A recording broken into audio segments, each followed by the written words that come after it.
नमस्कार, आप देख रहे हैं एसबीसी इनसाइट और मैं हूं नकुल चतुर्वेदी। जी हां, आसाराम एंड फैमिली। आज हम आसाराम से जुड़े कुछ और खुलासे करने जा रहे हैं जिन्हें जानकर आप भी शायद यही कहेंगे, हाय रे आसाराम, इतने बुरे काम। मगर सबसे पहले देखिए आसाराम की आसूमल से आसाराम बनने की कहानी। सरकार के बाप का पानी नहीं लेते, हम तो हमारे यार का पानी बरसवाते हैं। किस्मत हमारे साथ है, जलने वाले जला कर। अब आसाराम को कौन नहीं जानता। को दिखाते हैं आसाराम की कुछ वो तस्वीरें जब आसाराम सिर्फ आसूमल थे। 17 अगस्त 1941 सिंध के नवाब शाह जिले में हाउ बलजी सुरीबलानी के घर 3 पुत्रियों के बाद पैदा हुए पुत्र का नाम रखा गया आसूमल। उस समय की मान्यताओं के अनुसार जहां घर में खुशी का माहौल था तो एक डर ये भी था कि 3 पुत्रियों के बाद जन्म लेने वाला पुत्र भारी दरिद्रता और अपमान लेकर आता है। अपनी मां महगिमा से शुरुआती शिक्षा ग्रहण करने के बाद आसूमल का परिवार देश का बंटवारा होने पर गुजरात में आकर रहने लगा। आसूमल से संत बने आसाराम ने देश विदेश में कई अनुयायी बनाए। इतना ही नहीं, उन्होंने कई आश्रमों का निर्माण भी किया। पर आसाराम का विवादों से लगातार नाता रहा है। चाहे आश्रम में तंत्र साधना में बच्चों की मौत का मामला हो या फिर सूखे की मार झेल रहे महाराष्ट्र में पानी बहाने का मामला।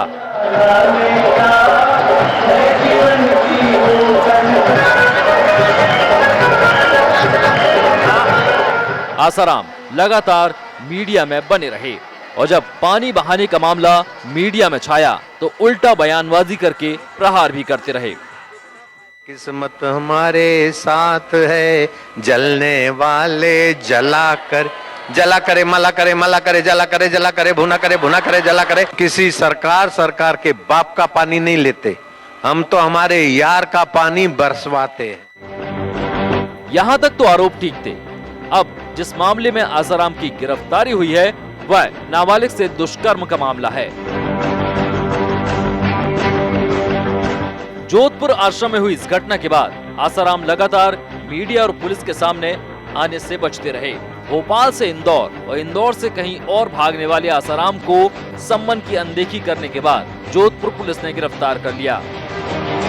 हालांकि गिरफ्तारी से बचने के वे कई बहाने बनाते रहे, कभी स्वास्थ्य खराब होने का तो कभी दिमागी बीमारी से ग्रसित होने का बहाना बनाते रहे हैं आसाराम।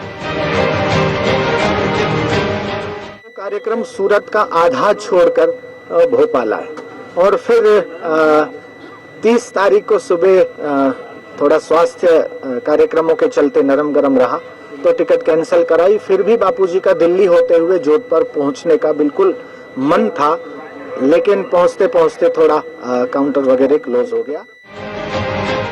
अपने आप को बेकसूर कहने वाले आसाराम अब गिरफ्त में हैं। पर कुछ सवाल हैं जिनका जवाब आसाराम को देना होगा। क्या वो वारदात के समय वहां मौजूद? तो देखा आपने कैसे बने आसाराम आसूमल से आसाराम। आसाराम के आश्रम में कई बच्चों की मौत के मामले सामने आए। आज हमारे साथ पीड़ित परिवार के एक परिजन यहां मौजूद हैं जिनके बेटे की मौत जबलपुर में आयोजित एक प्रोग्राम के दौरान हुई थी। जी, स्वागत है आपका हमारे खास शो, हमारे स्टूडियो में आपका स्वागत है। नमस्कार जी, आसाराम आज जेल में बंद हैं और उनके बेटे नारायण साईं पर भी लगातार आरोप लग रहे हैं। क्या कहेंगे आप? आपके बेटे की जब मौत हुई थी कुछ बताएं हमारे दर्शकों को, कैसे उसकी मौत हुई थी?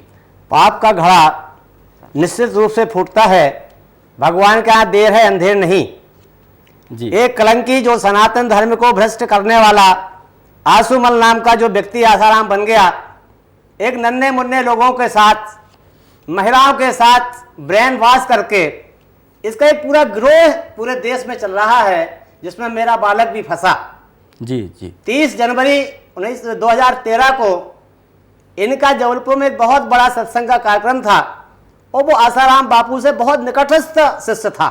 जी जी आसाराम बापू से उसकी 30 तारीख को शाम को बात हुई है जी। और निश्चित रूप से यहाँ का जो आश्रम है जबलपुर का, वहां से नकली दवाइयाँ, नकली सामान कुछ बना के बेचा जाता था। जी जी, नहीं उस बारे में हम बात करेंगे। पहले हमें ये बताएं कि जो मौत हुई थी आपके बेटे की वो कैसे मौत हुई वहां पर, क्या वहां वजह पर रही उसकी? उसमें सत्संग स्थल पर सत्संगी किसी भाई ने, हो सकता है कि आसाराम का किसी खास व्यक्ति हो और उसने ऐसी कोई बात देख ली हो, वहां पर जहर दिया गया।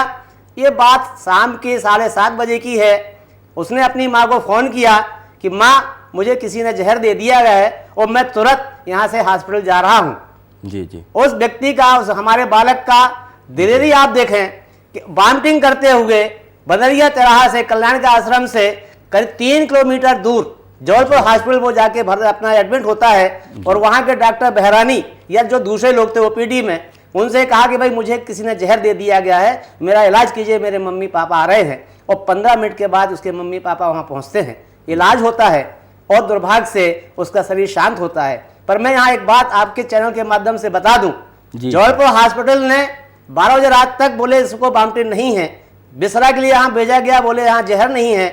यहाँ के राजनीतिक दबाव, यहाँ के पुलिस प्रशासन ने, नहीं, पूरे तरीके से, एक तरीके से आसाराम की चाल बताई जाए इसे। हाँ, पूरे आसाराम का दबाव, आसाराम का दबाव। तो आसाराम के सेवकों ने जहर दिया था या आसाराम का कोई वो ऐसा राज जान गया था जिसके कारण उसकी मौत हुई? बिल्कुल निश्चित रूप से, क्योंकि वो हमेशा यहाँ से जो अगरबत्ती या दूसरे अन्य सामान बिकते थे, वो ये कहता था भाई ये नकली सामान बिक रहा है। और हो सकता है कि उस दिन उसने बापूजी को शिकायत की हो। जी जी। और इस कारण उसको वहां के उनके साथियों ने उसको जहर दे दिया गया हो, क्योंकि 10 मिनट पहले ही उसकी माँ से बात हुई थी, क्योंकि उसकी माँ जाने वाली थी कहीं है। और 10 मिनट बाद वो कहता कि मुझे किसी ने जहर दे दिया गया है। पर मैं पुनः आपसे कहूं, दुर्भाग्य देखिए कि जबलपुर में पीएम होता है, यहाँ दबाव आता है और ये कहा जाता है कि जहर नहीं है। किंतु मैं धन्यवाद देता हूं सागर की लेबोरेटरी के वालों की कि उन्होंने कहा कि इसको जहर है। जी जी। और उसके बाद भी यहाँ की पुलिस ने एक कह दिया कि भाई खात्मा कर दिया उस रिजल्ट का। जी। और आज कोई तक कार्रवाई नहीं हुई, कोई कार्रवाई नहीं हुई। और आज तक इस आश्रम पर किसी भी व्यक्ति को पकड़ा नहीं गया, किसी से पूछा नहीं गया। इसका मतलब ही ये है कि आसाराम जी का दबाव। एक सवाल कि जब आपके बच्चे की मौत हुई, उसके बाद उसके दाह संस्कार में क्या आसाराम का कोई सेवक, आसाराम से जुड़े हुए कुछ लोग पहुंचे वहां पर आपके पास? भाई मैं कह रहा हूं ना कि ये कलंकी, कलयुगी चेला और कलयुगी गोलू। जी। दुर्भाग्य है कि हमारे हिंदू संस्कृति में इतने बड़े हादसे में उसके साथी, जो सत्संगी साथी थे, आश्रम के जो संचालक थे, आश्रम में रहने वाले शिष्य थे, एक भी व्यक्ति आज तक, उसकी मौत से लेके आज तक एक भी व्यक्ति हमारे घर नहीं आया। और आएगा क्यों? क्योंकि वो तो एक ग्रोह है लोगों के, मीडिया के लोगों के साथ जुड़ने का और लोगों को मारने का। जी। एक सवाल और कि आसाराम से वो कब से जुड़े थे? आसाराम से वो करीबन 10 साल पहले से जुड़ा हुआ था जी। और जबलपुर में सबसे सक्रिय कार्यकर्ता था। उनकी जो पत्रिका निकलती थी, उस पत्रिका को हजारों लोगों के उसने मेंबर्स बनाए हुए हैं। जी जी। कोई भी व्यक्ति, मतलब हम लोग को एक दुख है कि उसकी शव यात्रा में करीबन 5000 लोग थे। जी जी। किंतु आसाराम का एक भी व्यक्ति जी इस संचालक में, अगर वो संचालक को सुन रहे हो भ्रष्ट लोग जो अपने आप को भगवान का भक्त मानते हैं, एक भी संचालक ने हमें फोन पर भी बात नहीं की कि आपका एक नौजवान लड़का जी आज शरीर शांत कर दिया है, भगवान उसकी आत्मा को शांति दे। ऐसा भी आसाराम। एक चीज और, सबसे बड़ा सवाल यहाँ पर ये कि मैं ये जानना चाहूंगा कि आसाराम से वो मिला जब, या आसाराम को पर्सनली जानता था या आसाराम से पर्सनली जानते थे? पर्सनली आसाराम से मिला हुआ था? बिल्कुल बिल्कुल। उस दिन आसाराम से बात हुई है और उस दिन उसने 4 लोगों को उनकी शिष्यता ग्रहण करवाई है। जी। 4 लोगों से को दीक्षा दिलवाई है जी। और आसाराम और आसाराम का जो और उनसे छोटा एक और जो पद होता है, कोई श्रद्धानंद साधन कोई साधु हैं, उनसे भी उससे बात हुई है और उसके ठीक 10 मिनट बाद उसको पाइजन दिया गया। हाँ जी। एक सेकंड, अभी हमारे साथ फोन लाइन पर जुड़ रहे हैं मुकुंद दास जी महाराज, संत हैं ये, तो हम जानना चाहेंगे इनसे। मुकुंद दास महाराज जी, क्या आप सुन पा रहे हैं मुझे? जी हाँ जी, आवाज आ। जी। आसाराम आज जेल में बंद है और उनके बेटे नारायण साईं पर लगातार आरोप लगे हैं। उसके बाद अब आसाराम पर एक और आरोप लगा है नारायण साईं के साथ साथ बलात्कार के आरोपों का, और नारायण साईं शायद अभी गायब हैं। तो आप बताएं जरा, कुछ इस मामले में कहना चाहेंगे आप? क्या कहें इस मामले में आप?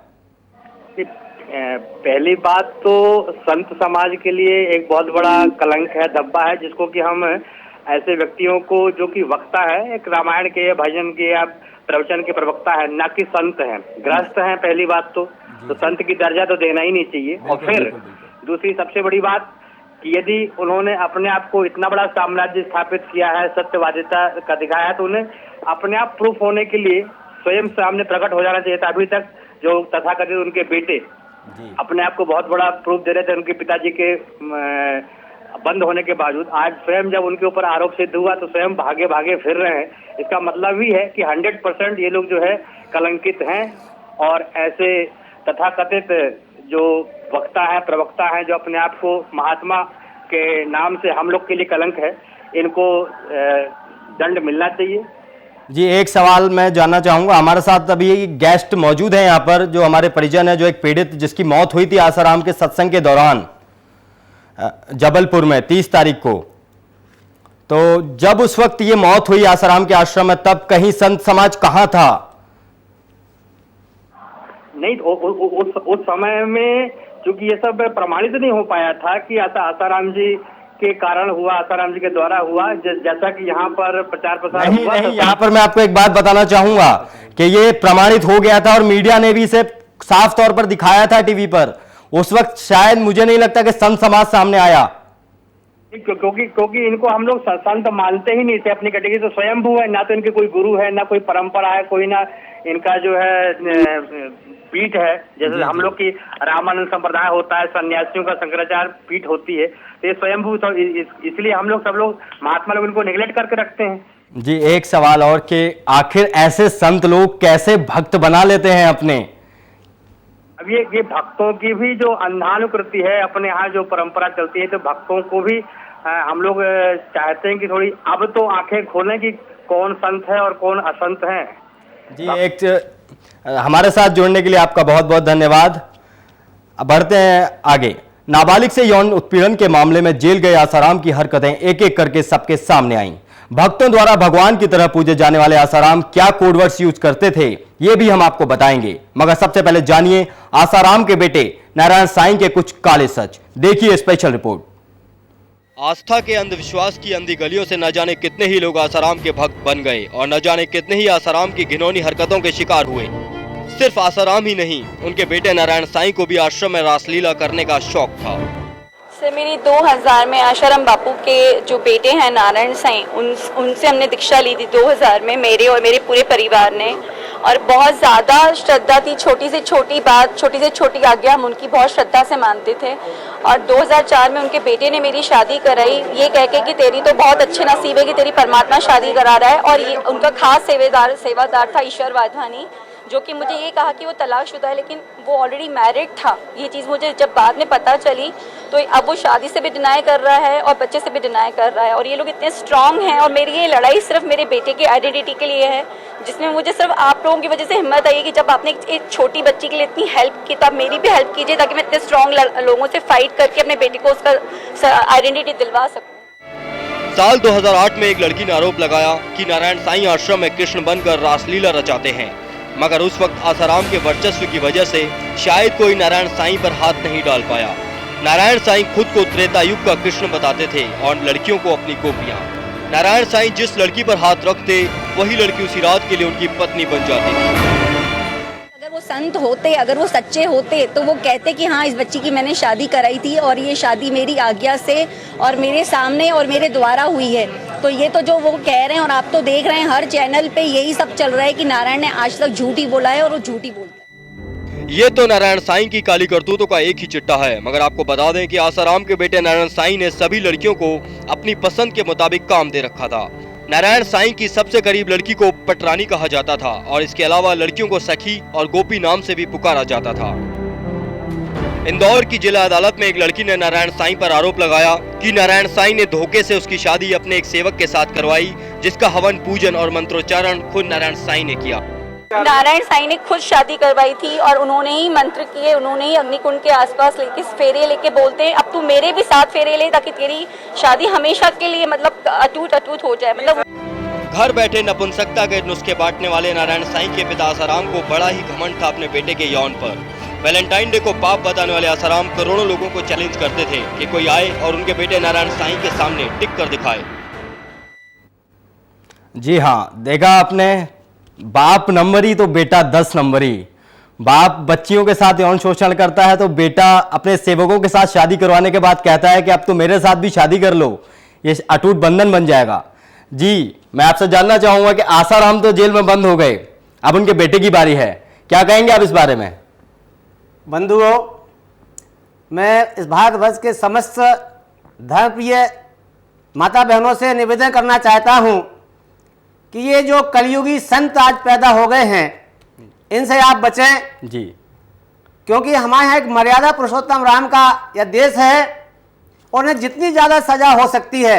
जी जी, क्योंकि किसी माँ का जब बालक जाता है संसार से, इन लोगों को नहीं मालूम। आसाराम को तब पता चलेगा जब नारायण साईं संसार में नहीं रहें।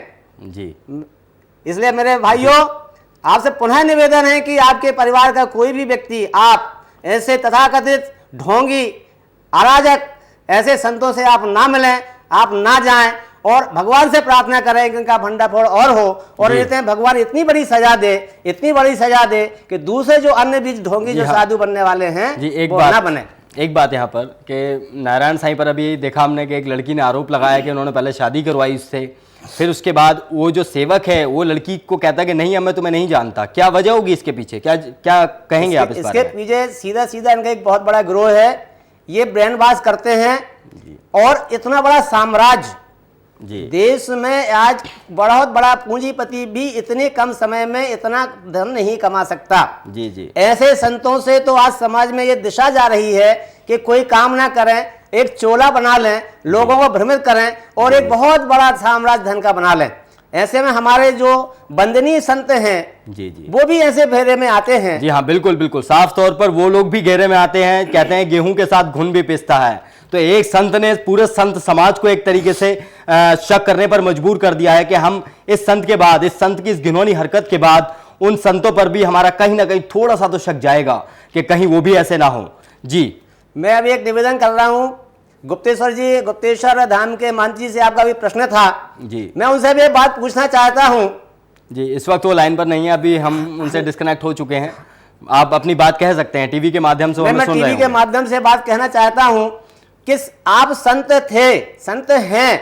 पूरा जबलपुर का जो समाज है, अगर किसी आश्रम में किसी के बालक के साथ ऐसी घटना घटी तो जबलपुर के सारे लोग इस आंदोलन में क्यों नहीं आए कि भाई इसकी निष्पक्ष जांच होना चाहिए? यह भी एक प्रश्न खड़ा हो रहा है। मतलब आज भी उस मामले की जांच अधूरी है और की जांच पुलिस ने पूरी नहीं की है। ये प्रशासन, अच्छा मैं तो बहुत स्पष्ट बात करना चाहता हूं, इस प्रकार के जो साधु हैं इसको कहीं ना कहीं देश के नेता लोगों का भी संरक्षक प्राप्त होता है। जी जी, और इन नेताओं के संरक्षण के कारण हमारे देश की जो पुलिस है, कहाँ निशाना कहाँ है आपका? आखिर कहाँ आप निशाना साध रहे हैं? कौन से नेताजी के ऊपर? नहीं, निशाना तो पूरा देश जान रहा है। देश की हर पार्टी इन साधु संतों को संरक्षण देती है। नहीं, फिर भी एक कोई किसी पार्टी को निशाना साध रहे हैं आप? नहीं, हम तो राजस्थान वाले देखें तो वो सहयोग कर रहे थे, जबलपुर वाले, भोपाल वाले कर रहे थे, दिल्ली वाले। मतलब साधु आप बन जाए तो इस देश के सारे राजनीतिक। नहीं, यहाँ पर आप ये नहीं कह सकते कि सरकार सहयोग कर रही थी। यहाँ पर आप ये कह सकते हैं कि आसाराम थे जो उनका वर्चस्व इतना बड़ा था कि कोई भी उनके सामने खड़ा होने से पहले 10 बार सोचता, क्योंकि उनके अनुयायी इतने हैं, हुड़दंग मच जाता था। पहले भी कई बार विवाद उठे आसाराम को लेकर, बट उस वक्त भी कोई कार्रवाई नहीं कर पाई पुलिस, क्योंकि उनके अनुयायी इतने ज्यादा थे जो हुड़दंग उठ जाता था। नहीं, बिल्कुल आप बट हाँ, जो आपके बेटे के मामले में जो कार्रवाई नहीं हुई उसकी हम जरूर दरख्वास्त करेंगे पुलिस प्रशासन से कि उसकी कार्रवाई की जाए। मैं आपसे निवेदन कर रहा हूं, क्या जबलपुर पुलिस प्रशासन दबाव में नहीं था? अगर नहीं था तो आज तक वो अपने आश्रम, चौकीताल के आश्रम में जो लोग रहते थे उनसे पूछकर गिरफ्तारी क्यों नहीं हुई? जी हाँ, एक ये बड़ा सवाल उठता है जबलपुर पुलिस प्रशासन पर कि आज तक उस केस में कोई कार्रवाई क्यों नहीं हुई, जबकि इनकी मौत उसी आश्रम में हुई थी। क्या वो राज जान गया था जो शायद आसाराम नहीं चाहते थे कि वो राज किसी और को जाकर बताए? अभी आपने बताया थोड़ी देर पहले कि आसाराम के वहां नकली प्रोडक्ट्स बेचे जाते थे।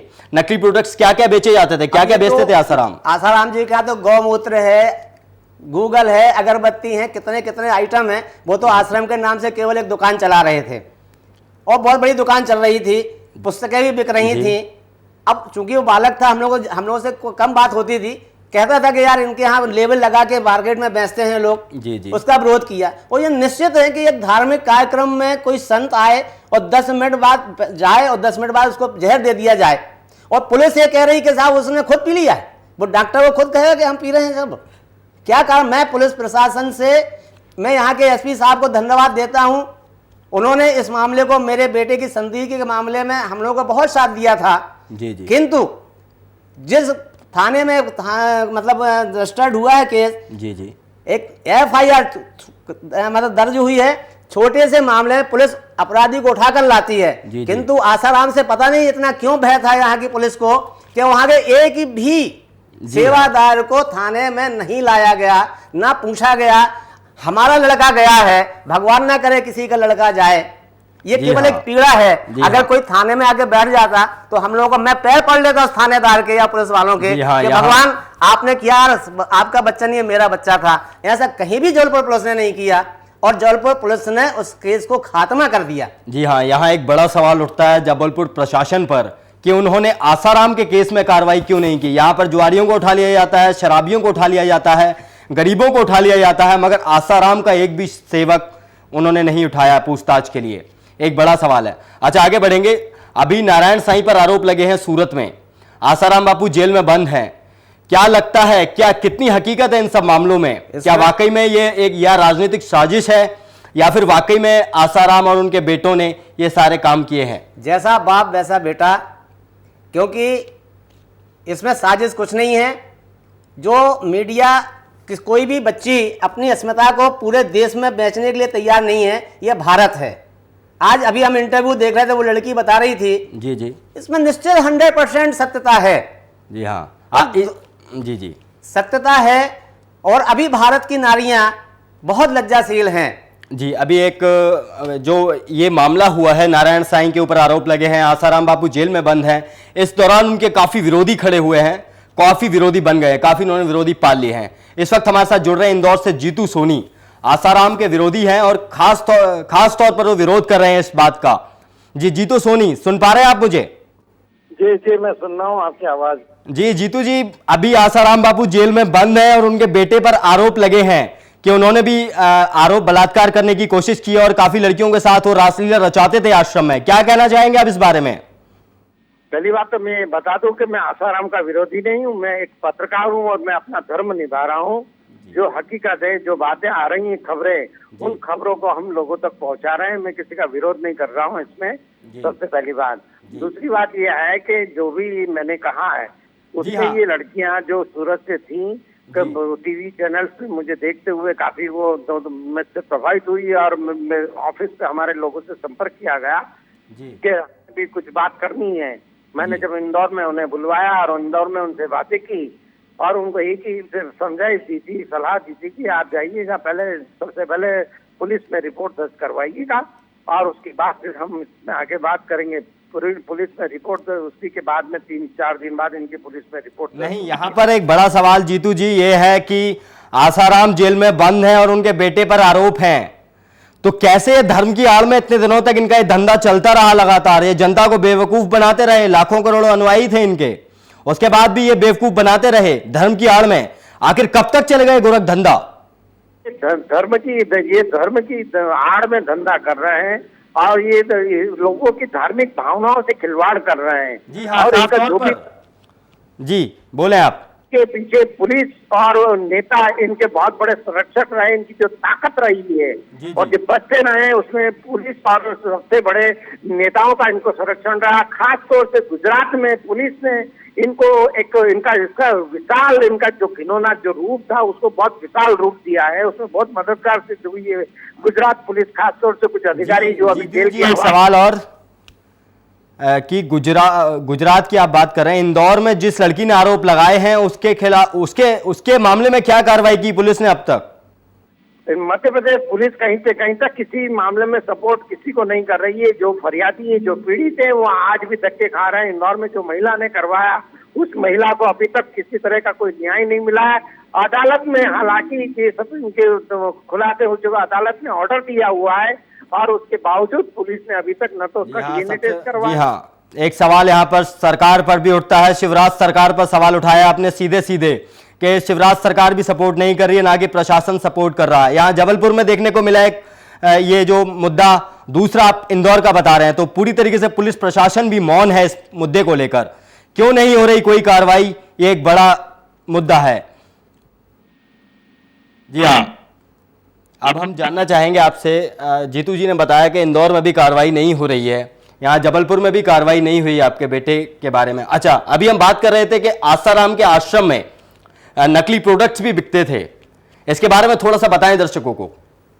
साथियों, मेरा बालक राहुल पचौरी आसाराम बापू का बहुत सन्निकट तक का शिष्य था और चौकीताल स्थित जबलपुर में जो आश्रम है प्रतिदिन वहां जाता था और वहां उनकी जो अगरबत्तियां हैं, दूसरे जो अन्य सामान हैं, वहां के जो सेवादार थे वो लोग यहाँ लोकल खरीद के उसका मतलब दूसरा लेबल लगा के पैसा करते थे। अच्छा। ये बात वो हम लोगों से चर्चा करता था और हम लोगों को चर्चा करने के बाद वो विरोध भी करता था, क्योंकि बहुत ब्रिलियंट प्रभावशाली बालक था। एक बच्चा था, बहुत प्रभावशाली बालक था, अच्छा वक्ता था, संगीत में था, आध्यात्म में तो मैं कहता हूँ आसाराम जी से भी बहुत ऊंचा बालक था हमारा। और यही नहीं, बात आप यहाँ आसाराम से तुलना करके गलत कर रहे हैं, क्योंकि आसाराम एक पापी है आज के टाइम में, जिन्हें पापी के तौर पर देखा जा रहा है। उसके गुरु तत्व की बात कर रहा हूँ। जो सब कुछ तथ्य सामने आ रहे हैं, तथ्यों से यही लगता है कि आसाराम ने बहुत बड़ा पाप किया है, तो आप आसाराम से तुलना ना ही करें तो ज्यादा अच्छा है। अपन बहुत बड़ा अध्यात्म में उसकी गुरु भक्ति की बात कर रहा था कि वो इतना बड़ा गुरु भक्त था। और एक कलयुगी गुरु नाम का जो आसाराम है उसने इन तथ्यों को सुनाया और उसके द्वारा या उसके जो साथी हैं या उसके जो शिष्य हैं, हमारे बालक को 10 मिनट बाद जहर दे के मरवा दिया गया। और अब मैं उम्मीद करूंगा, मैं आप हमारे स्टूडियो में आए, यहाँ पर आने के लिए बहुत बहुत धन्यवाद आपका। और हम उम्मीद करेंगे कि आपको जल्द ही इसमें न्याय मिले, प्रशासन इसमें कोई ना कोई कार्रवाई करे और आपको इसमें न्याय मिले। मैं एक अपील समस्त देशवासियों से करना चाहता हूँ कि हमारी सनातन संस्कृति को बचाए रखें और ऐसे कलयुगी बाबाओं से, ऐसे भ्रष्ट पापी बाबाओं से दूर रहें, अपने बच्चों को अपने परिवार से दूर रखें, अन्यथा हमारे जैसे, हमारे हृदय का टुकड़ा जैसा गया है, कहीं आपके साथ भी ऐसा ना हो जाए। और आप पुरजोर विरोध करें। अगर भारत की बहुत धन्यवाद आपका। संस्कृति अगर आपको बचाना है, समय कम है, मैं माफी चाहूंगा, समय हमारे पास इस वक्त कम है, बट हम उम्मीद करेंगे कि आपको न्याय मिले इसमें और हम आगे भी इस बारे में चर्चा करते रहेंगे। बहुत बहुत धन्यवाद आपका। धन्यवाद। तो देखा आपने, वाकई में घिनौने हैं आसाराम और आसाराम का पापी पुत्र नारायण साईं। आखिर कब तक यूं ही धर्म की आड़ में आसाराम जैसे पापी जनता की भावनाओं से खेलते रहेंगे? इसमें कहीं ना कहीं हम भी दोषी हैं, क्योंकि हम अंधविश्वास में आकर ऐसे बाबाओं को अपना भगवान मान बैठते हैं जो हमारी बहु बेटियों की इज्जत को तार तार करने में जरा भी नहीं हिचकते। यहां जरूरत है खुद को बदलने की। आज हमारी खास पेशकश में बस इतना ही। अगली बार फिर हाजिर होंगे आपके लिए कुछ और खास लेकर। नमस्कार।